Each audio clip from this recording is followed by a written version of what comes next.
We have a 2021 Hyundai Elantra hybrid. And it beeps. It beeps when you back up. So if you look in here, you see that little black box? Looks like a speaker almost. That is your VESS.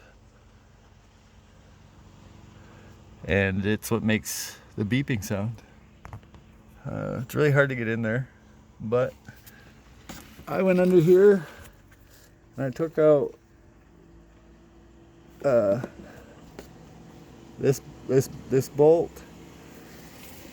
that bolt next to it, and this bolt over here. There's 3 of them, and then I took out these things, these little clips. I took out like 5 of them along the front here, and then this opens up. You can get in here.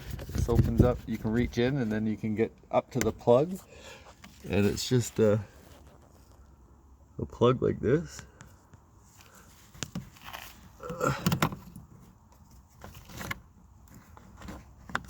And you unhook it.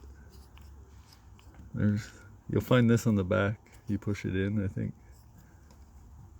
Yeah, let's see. Did I push it in or out? Yeah, you push in. See how it lifts up? Push in, pull up. Or down, wherever it's facing. Some of them are mounted on the side. But yeah, that's it. You unplug that. I might even wrap this in electrical tape so I can hook it back up later without any problems. But yeah, VESS box. Unhook it.